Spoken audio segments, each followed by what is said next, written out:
할렐루야. 오늘은 성령론을 강의를 하면서 성령론을 시리즈 설교를 할 때 목회자들에게 상당히 부담이 되는 부분은 갑자기 그 중간에 어떤 절기가 있습니다. 예를 들면 고난주간이라든지 맥추절이라든지 또 부활절, 또 추수감사절, 성탄절, 이런 몇 가지의 이 종교 기념 절기가 있을 때 그럴 때 상당히 당혹스럽습니다.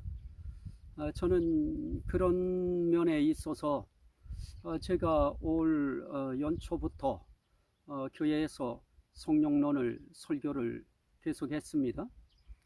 주일, 수요일 계속 시리즈 성령에 관한 설교를 합니다.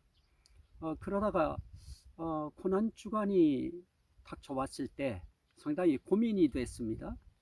이거를 몇 주 쉬어야 되나 그런 생각을 하다가 하나님 앞에 이 부분을 놓고 기도할 때 그때 제 마음속에 이 성령과 절기에 대한 그 적용입니다.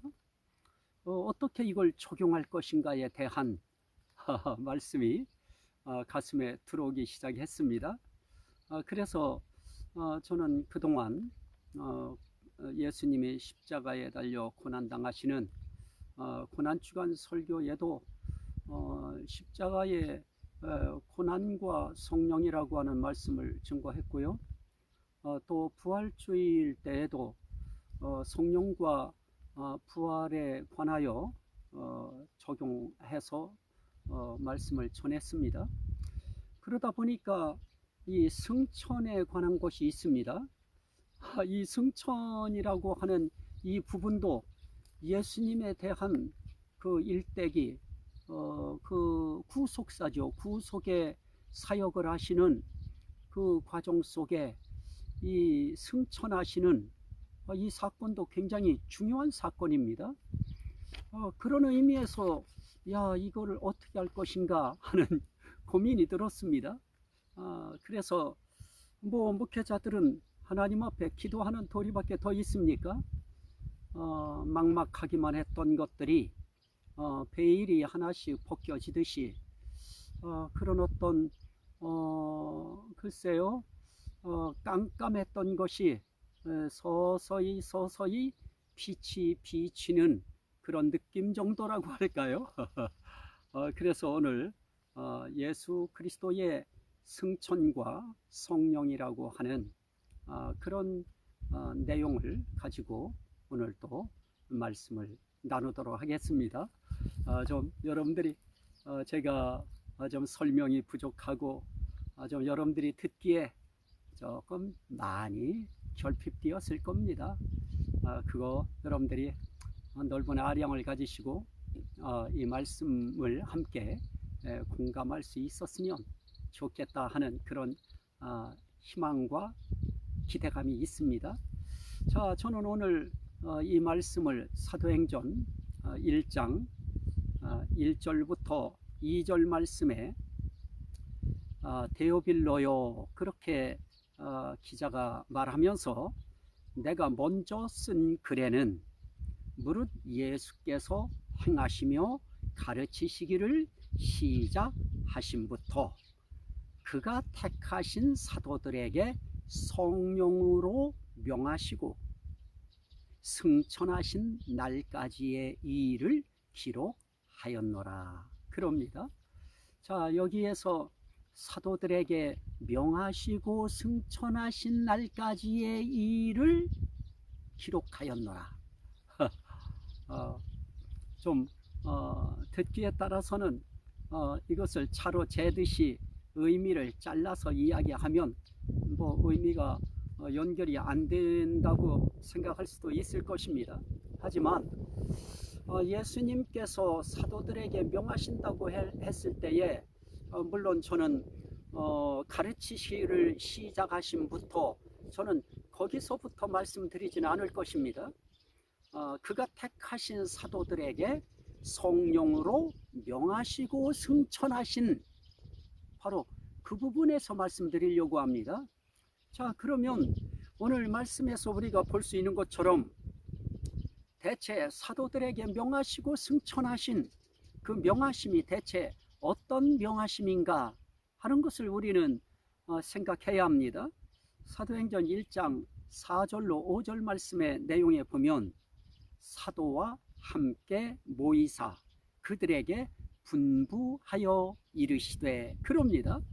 자, 여기서 사도와 함께 모이사 분부하여 이르시되 분부하여 이르신다고 하는 이 의미, 이게 중요한데요.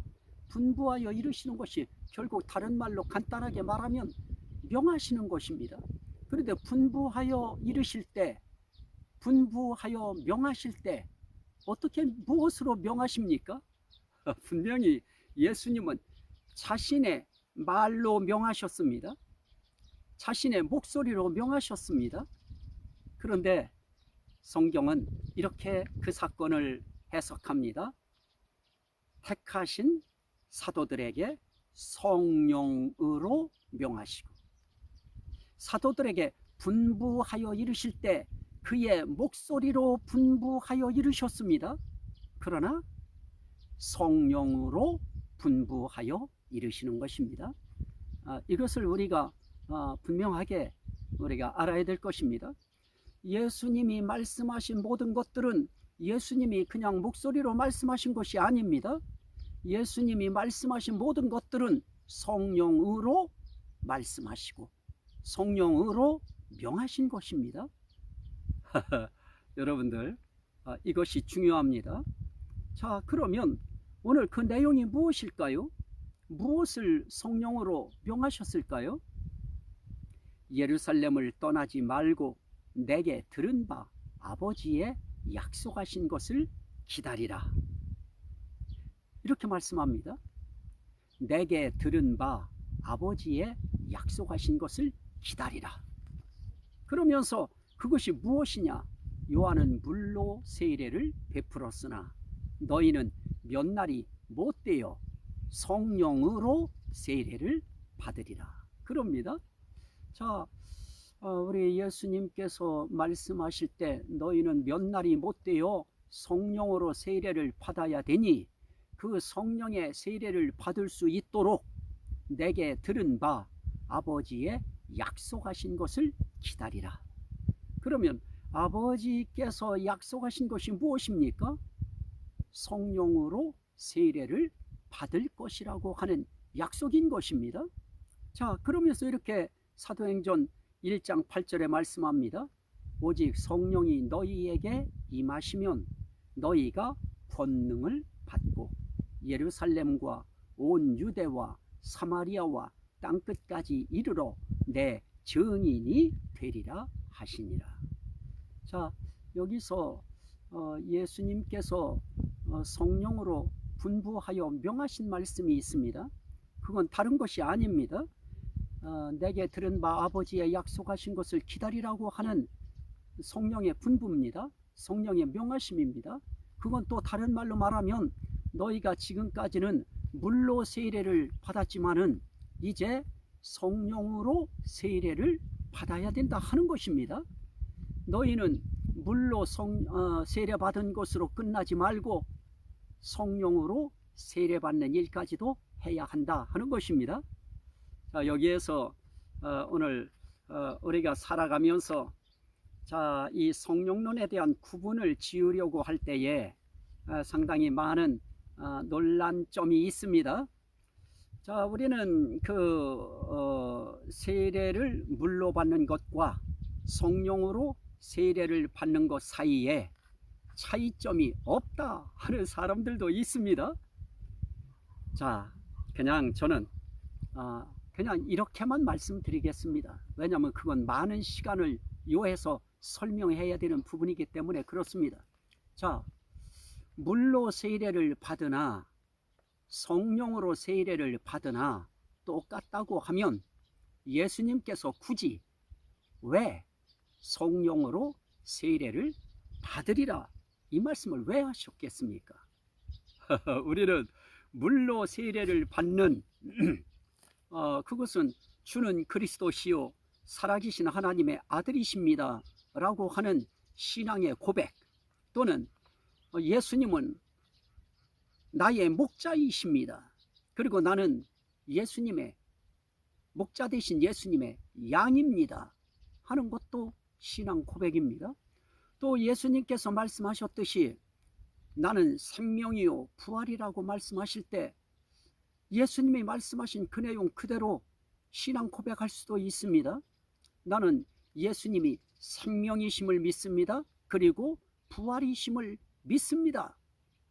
그것도 신앙 고백입니다. 자, 그렇게 고백하는 그들에게 물로 세례를 준다고 하는 것은 지극히 당연한 것입니다. 예수 그리스도가 그리스도시요 주시요 살아계신 하나님의 아들이라고 하는 그 신앙 고백 하나에도 물로 세례를 받을 수 있습니다. 주님은 나의 생명이시요 부활이십니다. 그렇게 신앙을 고백해도 우리는 구원받는 데 필요한 물 세례를 받을 수 있습니다. 또 예수님은 나의 목자시요 나는 목자 되신 예수님의 양입니다. 이렇게 신앙을 고백해도 그 고백은 분명히 물 세례를 받을 수 있는 고백임에 분명합니다. 그러나 물 세례가 아닌 성령의 세례를 받아야 합니다. 왜 그렇습니까? 예수님이 물 세례 받은 것으로 만족하시지 않고 성령으로 세례를 받으라고 말씀하셨기 때문에 그렇습니다. 그렇게 말씀하신 그 중요한 이유는 물 세례와 성령으로 세례받는 것은 분명하게 다르기 때문입니다. 이 부분은 또 성령론을 제가 계속 하기 때문에 언제 충분히 시간을 내서 말씀을 분명히 전할 것입니다. 그걸 약속합니다. 자, 저는 오늘 말씀드리려고 하는 것은 이것입니다. 자, 사도들에게 명하신 것이 무엇인가 하는 부분입니다. 그 부분에 있어서 알 수 있는 것은 무엇입니까? 너희가 몇 날이 못되어 성령으로 세례를 받으리라. 그러니 아버지께서 약속하신 것을 기다리라. 그 약속하신 것은 다른 것이 아닌 세례를 성령으로 받게 하는 그 성령이 임하는 것이다.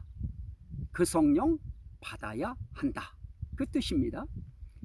그리고 사도행전 1장 8절에서는 그것을 좀 더 분명하게 설명합니다. 오직 성령이 너희에게 임하시면 너희가 권능을 받고, 그럽니다. 자, 권능 받아서 뭐 해야 될까요? 성령의 권능 받아서 뭐 하란 말입니까? 그거 가지고 사람들 집체 교육시키고, 그거 가지고 사람들 이 헌금 받을 수 있도록 1차, 2차 세미나에 4차, 5차, 6차 쭉 거기에 더 깊은 이런 상중하 이 레벨을 정해서 올라가면서 그거 가지고 돈 버는 그런 권능으로 사용하라고 그렇게 권능의 성령을 받게 하시는 것일까요? 아닐 것입니다. 그 성령을 너희가 받으면, 그 성령이 너희에게 임하시면 예루살렘과 온 유대와 사마리아와 땅끝까지 이르러 내 증인이 되리라. 그렇습니다. 우리는 성령 받은 증거 가운데 하나가 무엇입니까? 예수 증인 되어지는 것입니다. 예수 증인 되어진다고 하는 것은 내가 결심해서 되어지는 것도 아니고 누구의 강요에 의해서 되어지는 것도 아닌 것입니다. 이 성령이 임하면 어떻게 하면 나 이 주님을 위하여 살까? 어떻게 하면 이 예수님의 증인이 될까? 어떻게 하면 예수의 증인되는 삶을 살아낼까? 이 마음이 자생적으로 일어납니다. 자발적으로 일어납니다. 충동이 일어나는 것입니다. 잠자리에 누워도 어디에 직장에 가도 학교에 가도 무슨 일을 해도 그 권능의 성령이 임하면 난 예수의 증인이 돼야 돼 하는 마음이 일어나는 것입니다. 그래서 막 가족들의 반대, 막 그냥 너 그렇게 신학교 가면 내 호적에서 파낸다, 너네 이제 식구도 아니다, 이제 남남이다 그러면서 심지어 어떤 친구들은 너 교회 나가면 우리 이제 절교하는 것이다. 참 이런저런 그런 일들을 당합니다. 저도 지금 제가 말씀드린 것 가운데 하나는 저도 당했던 일입니다.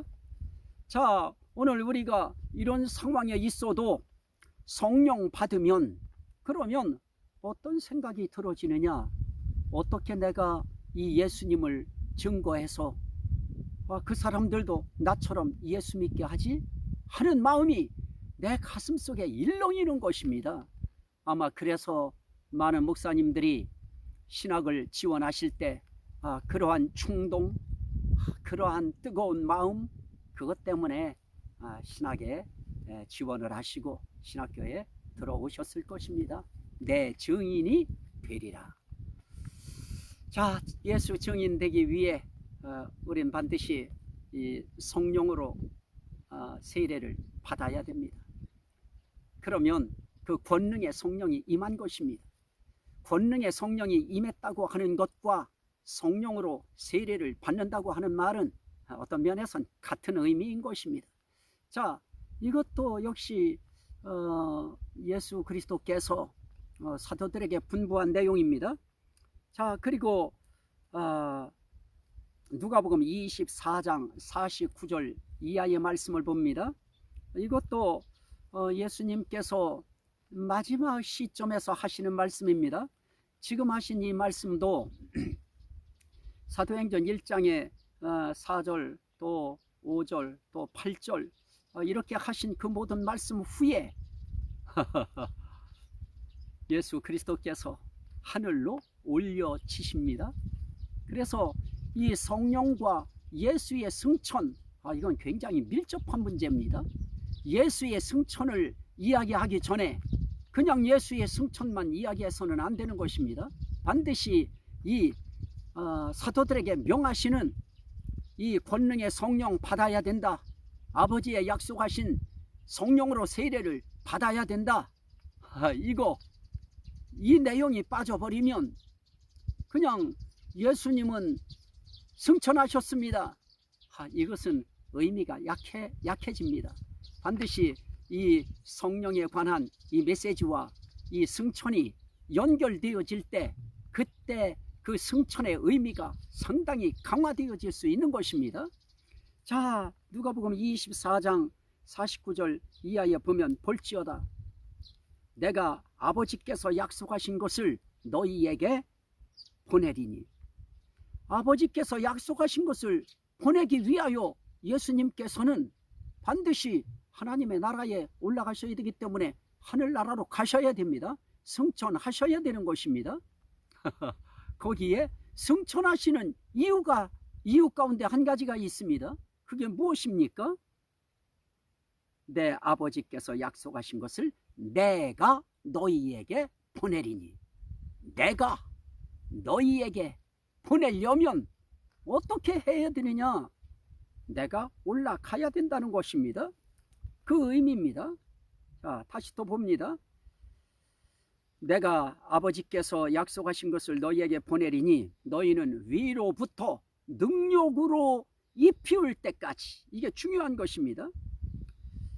너희는 위로부터 능력으로 입혀질 때까지 이 성에 머물라 하시니라. 자, 아버지께서 약속하신 것을 예수님이 보내신다고 말씀합니다. 그러면 아버지께서 약속하시는 그거 보내시기 위해서 예수님께서 그거 보내신다고 하는데 무엇을 보내시는 것입니까? 능력으로 입혀질 때까지 이 성에 유하라. 자, 그렇다고 하면 이 예수님께서 올라가셔서 내가 보내겠다 하고 말씀하신 이 내용의 그 중요한 것이 무엇입니까? 능력으로 입혀지는 성령입니다. 능력으로 입혀지는 그 성령, 이거 내가 보내겠다. 바로 그 성령이 오순절날 이르는 것입니다. 오순절날 임하는 것입니다. 그렇다면 오순절날 임하는 이 성령은 무엇이냐? 세례인 것입니다. 성령으로 받는 세례인 것입니다. 제가 이미 영상 올렸습니다마는 성령 받으라, 이것은 또 다른 말로 성령 세례를 받으라, 또 다른 표현으로는 성령 충만을 받으라, 성령의 기름 부음을 받으라, 다 같은 의미인 것입니다. 이거를 뭐 따로 구분되어진 것이다, 이렇게 생각하면 안 됩니다. 다 같은 것입니다. 자, 그것도 이미 영상에 올려져 있으니까 한 번 더 제가 이제 짚어드릴 것입니다. 자, 오늘 여기서 우리가 볼 수 있는 것이 무엇입니까? 약속하신 것은 위로부터 능력으로 입혀지는 것이다. 그것을 사도행전 1장 8절에서는 권능이다. 그래서 오순절날 임하는 이 성령은 권능의 성령입니다. 능력이 입혀지는 성령인 것입니다. 이 성령 다 받으시기를 주의 이름으로 축원합니다. 이것은 특별히 사역자인 목회자들은 정말 다 받아야 됩니다. 우리는 물로 세례받은 것으로 끝나서는 안 되는 것입니다. 성령으로 세례받는, 성령으로 받는 세례, 성령으로 세례를 받으리라 그랬습니다. 성령으로 받는 세례, 이 세례 받아야 되는 것입니다. 이건 받아도 되고 안 받아도 되고 그러는 문제가 아닙니다. 이건 예수 그리스도의 성령으로 명하시는 것입니다. 이 성령 받아야 된다. 이거 받기 전에는 예루살렘 떠나지 말아라. 이거 받을 때까지 이 성에 머물러라. 예수 그리스도의 명령이신 것입니다. 내가 승천하면 그 능력의 성령, 권능의 성령, 그거 너희에게 보내리라. 그래서 성령과 승천이라고 하는 문제는 이것은 떼어놓고는 생각할 수 없는 것입니다. 하지만 오늘날 많은 그런 설교 영상들을 보면 대부분의 설교들이 어디에서 멈춰지느냐? 예수님이 승천하셨듯이 앞으로 우리도 승천한다. 앞으로 우리도 하늘나라에 올라간다. 거기서 그것을 맺는 것입니다. 거기에 반드시 성령이 붙어야 됩니다. 이해되시면 아멘 합시다. 이 성령 붙어야 되는 것입니다. 자, 또 보실까요? 그렇게 한 다음에 이 성에 머물라 말씀하시더니 예수님이 그들을 데리고 베다니 앞에 나가셔요. 베다니 앞까지 나가시더니 손을 들어서 그들을 축복하셔요.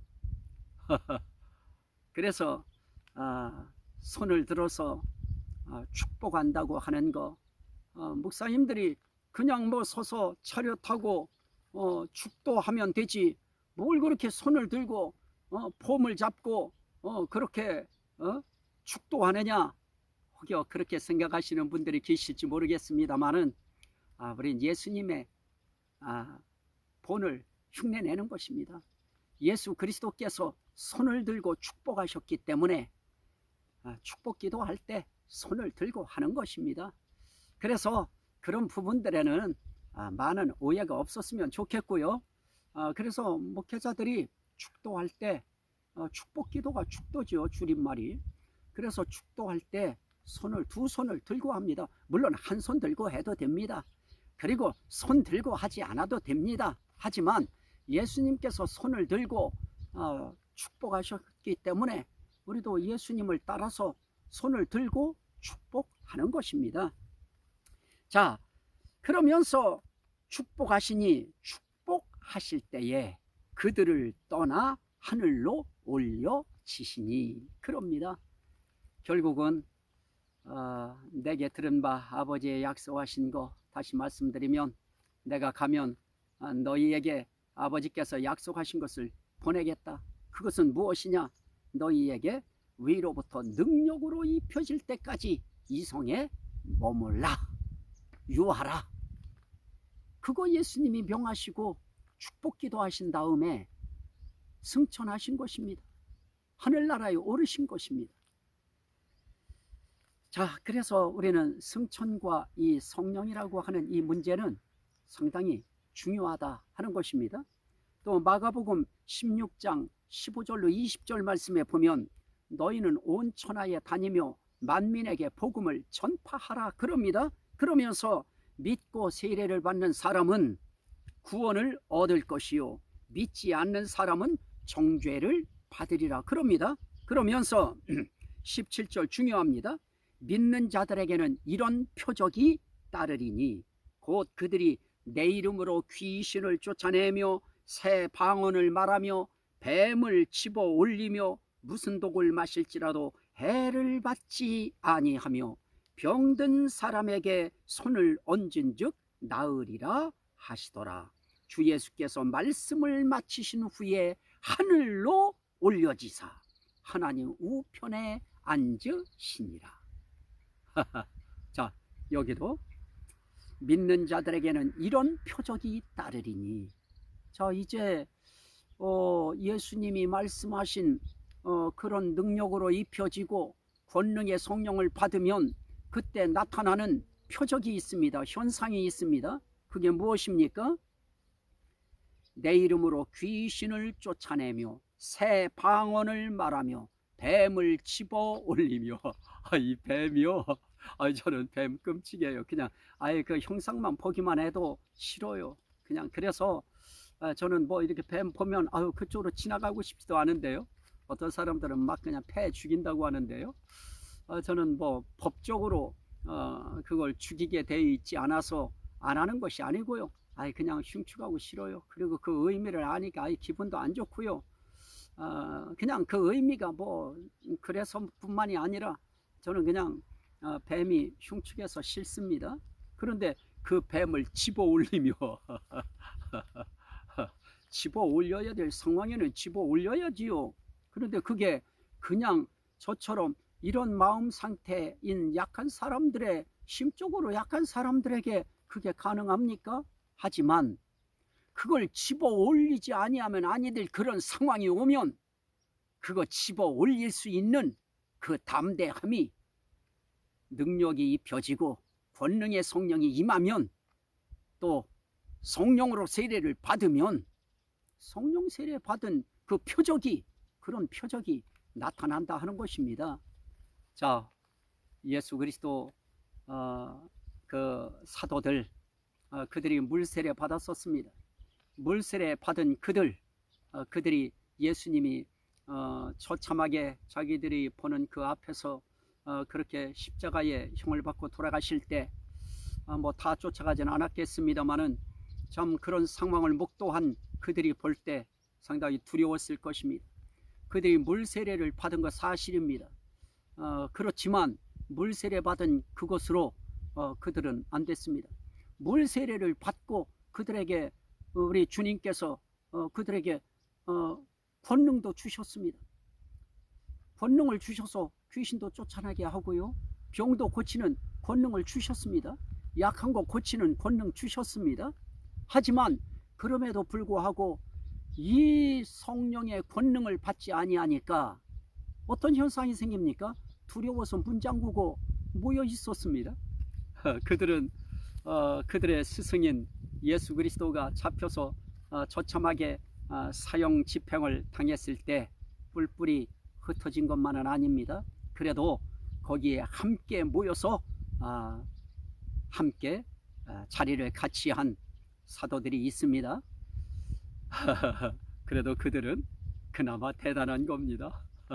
오늘 이 말씀을 들으시는 전국에 계신, 또 세계에 계신 우리 그리스도인들이 있다고 하면, 여러분 교회에 담임 목사님이 만약에 예수 믿는 것 때문에 그러한 사형 집행을 당했다 그러면 여러분들은 그래도 모여서 어떻게 머리라도 맞대고 어떻게 해야 될까, 어떻게 교회를 우리가 또 해체되지 않게 끌고 갈까 염려하시는 분들 계시겠지요. 계실 것입니다. 왜 그렇습니까? 그들은 물 세례는 받았지만 성령으로 받는 세례는 아직 못 받았기 때문에, 그 권능의 성령을 받지 못했기 때문에 그들은 그렇게 두려워할 수밖에 없었던 것입니다. 하지만 이 권능의 성령, 능력으로 입혀지는 성령을 받고 난 다음에 그들은 두려워하지 않습니다. 떨지 않습니다. 몽둥이, 채찍, 그런 거 아무리 때려도 그들은 할렐루야 하고 나가서 예수 이름으로, 그 어떤 것이든 예수 이름으로 하지 말라고 해도 그들은 예수의 이름으로 복음 증거하기를 쉬지 않았습니다. 그리고 나가서 그들이 기도하면 병든 자가 치료받고, 약한 자가 치료받고, 귀신들이 떠나가고, 그림자만 덮여도 또 앞에 있던 앞섬이라고 하나요? 앞치마 같은 그런 것만 벗겨서 환자 위에 올려놓아도 치료받는 역사가 나타났습니다. 이것이 물 세례와 권능의 세례와의 차이점입니다. 자, 그렇게 하고 난 다음에 결국은 이들이 무엇입니까? 성령 받으면 이렇게 새 방언도 말하고 이때까지 해보지 않았던 새로운 방언도 말하고요. 또 귀신도 쫓아내고요. 또 뭐라고 합니까? 병든 사람에게 손을 얹은 즉 나으리라. 이런 표적도 나타나는 것입니다. 자, 여기에도 이 말씀을 마치고 하늘로 올려주셔요. 그래서 승천과 이 능력으로 입혀지는 성령, 이거 받아야 된다고 하는 이 문제는 굉장히 직결되어 있는 것입니다. 이건 중요한 것입니다. 그러자 제자들이 나가 두루 전파할세 주께서 함께 역사하사 그 따르는 표적으로 말씀을 확실히 증언하시니라. 그럽니다. 이래도 성령과 예수의 승천에 대한 것을 별개의 것으로 떼놓고 이해하실 생각이십니까? 오늘 저와 함께 이런 생각을 공유해 주셨으면 좋겠습니다. 자, 그러면 또 하나 봅니다. 마태복음 28장 19절로 20절에 예수님께서 너희는 가서 모든 족속으로 제자를 삼아, 또 너희는 가서 모든 민족을 제자로 삼아 아버지와 아들과 성령의 이름으로 세례를 베풀고 내가 너희에게 분부한 모든 것을 가르쳐 지키게 하라. 볼지어다 내가 세상 끝날까지 너희와 항상 함께 있으리라. 그럽니다. 자, 너희는 가서 모든 민족으로 제자를 삼아 아버지와 아들과 성령의 이름으로 세례를 베풀고 내가 너희에게 분부한 모든 것을 가르쳐 지키게 하라. 이거 결국 무엇입니까? 사도행전 1장 8절에 말씀하신 그 내용입니다. 오직 성령이 너희에게 임하시면 너희가 권능을 받고 예루살렘과 온 유대와 사마리아와 땅끝까지 이르러 내 증인이 되리라. 결국 예수의 증인이 되는 것은 무엇으로 되어집니까? 예수의 증인 되어진다고 하는 것은, 사도들 이외에 예수의 증인이 된다고 하는 것은 어떤 현상 뒤에 나타나는 일입니까? 이것은 오순절날 임했던 그 권능의 성령, 능력으로 입혀지는 그 성령이 임할 때 가서 모든 민족을 제자 삼고 예수님이 분부한 모든 것을 가르쳐 지키는 증인의 삶을 살아낼 수 있게 되어지는 것입니다. 자, 그렇다면 이 말씀도 무엇입니까? 이 말씀도 결국은 너희가 권능 받아서 내가 너희에게 말한 이런 일을 해야 된다 하는 것입니다. 그래서 분부한 모든 것을 가르쳐 지키게 하라. 이게 굉장히 중요합니다. 볼지어다 내가 세상 끝날까지 너희와 항상 함께 있으리라 약속하시는 것입니다. 내가 가서 너희에게 성령을 보낼 터이니 너희는 온 민족에게 가서 복음 전해라 하는 것입니다. 여기에서 또 한 가지가 무엇입니까? 아버지와 아들의 이름으로 세례 주는 것뿐만이 아니라 아버지와 아들과 성령의 이름으로 세례를 주라 하는 것입니다. 이게 중요합니다. 아버지의 이름과 아들의 이름과 성령의 이름으로 세례를 주라. 여기에 성령의 이름 하나가 더 붙습니다. 이제는 예수님이 오셨을 때 아버지의 이름은 압니다. 내 이름으로 그래도 압니다. 그런데 이제 거기서 하나가 더 붙습니다. 성령의 이름으로 세례를 베풀어라. 그건 이제 무엇입니까? 이제 너희가 이제 여기서 세례 베풀 자들이 지금은 없다. 왜냐? 너희는 내가 머물러서 기도하라고 한 이 성에 유하면서 이 성령 세례를 받으면 너희가 나가서 그 다음부터는 아버지와 아들과 성령의 이름으로 세례를 베푸는 일을 너희가 하게 될 것이다. 그렇게 할 때 내가 세상 끝날까지 너희와 항상 함께 있으리라. 그렇습니다. 오늘 우리는 예수의 승천과 이 성령에 대한 것을 별개의 것으로 구별해 놓고 이해하면 절반의 이해밖에 안 되는 것입니다. 이 예수 그리스도의 승천과 성령에 대한 것을 연결시켜서 우리는 능력으로 입혀지는 성령, 이거 받아야 된다 하는 것입니다. 우린 물세례 받았습니다.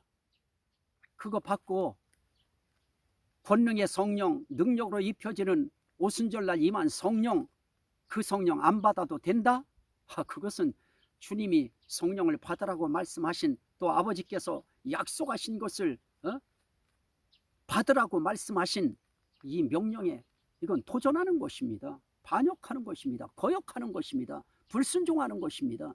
그래서 우리는 내가 이때까지 물세례를 받고 또 뭐 성령에 대해서 그동안 뭐 그렇게 깊이 교육도 못 받았고, 그래서 그냥 주는 그리스도시요 살아계신 하나님의 아들이라고 하는 이런 신앙 고백 얼마든지 할 수 있었으니 그런 신앙 고백을 가지고 지금까지 무난히 잘 살아왔고, 무난히 봉사, 헌신, 충성의 삶도 살아왔고, 예배의 삶도 살아왔으니 나는 뭐 더 이상 바랄 것이 없다. 아닙니다. 거기서 한 단계 더 나가셔야 되는 것입니다.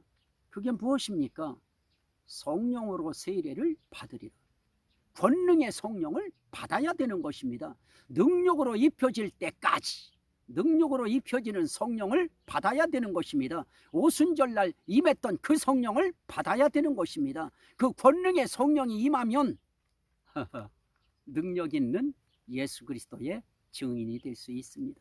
이건 목회자뿐만 아니라 성도들도 똑같습니다. 삶 속에서 능력 있는 그런 증인의 삶을 직장을 통해 살아내고, 사업을 통해 살아내고, 일터에서 일을 통해 살아내고, 또 삶의 현장에서 그 삶의 현장 속에서 그 삶을 살아낼 수 있는 힘이 생기는 것입니다.